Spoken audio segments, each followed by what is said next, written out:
പണ്ടൊരിക്കൽ പ്രധാനമേറിയ കഥയാണ് വിളിച്ചത്.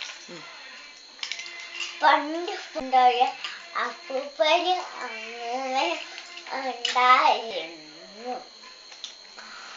അപ്പോ അവർ ഒരു അമ്പലത്തിൽ പോയി തിരിച്ചു വരികയായിരുന്നു. അപ്പോൾ അപ്പൂപ്പന് ഭയങ്കര വിശപ്പുണ്ടാവും, അമ്മൂമ്മയ്ക്ക് വിശപ്പുണ്ടാവും. അങ്ങനെ ഒരു കൊച്ചു കട ഉണ്ട്. അപ്പൊ അവിടെ ചോദിച്ച് വല്ലതും ചായ ഉണ്ടോ? ഉണ്ട്. അങ്ങനെ മേടിച്ചു. വല്ലതും തിന്നാനുണ്ടോ? ഉണ്ട്. കുളക്കിട്ട വെറിഞ്ഞു. എന്നിട്ട് അവിടുന്ന് പോയി കളക്കട്ടേയും ഇതൊക്കെ കൊടുത്ത്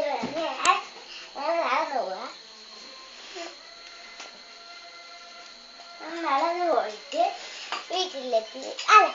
അവിടെ പോയി കളക്കടക്കാരാ ഈ കുളക്കട്ട എങ്ങനെയാന്ന് ഉണ്ടാക്കുന്നേ? അപ്പോൾ പറഞ്ഞു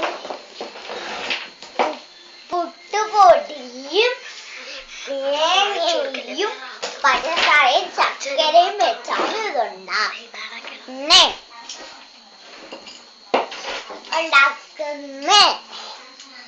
എന്നിട്ട് അവര് പോയി വിറവ് ശേഖരിക്കാൻ പോയി. എന്നിട്ട് അവര് വീട്ടിൽ പോയി വിറവ് ശേഖരിക്കാൻ പോയി. അങ്ങനെ തിരിച്ച് വന്നപ്പോൾ ഒരു ആന ഉണ്ടായിരുന്നു. ആനയും അവരെ സഹായിച്ചു. എനിക്ക് 10 കൊളക്കട്ട വേണം. എന്തായാലും ഞാൻ തരാം.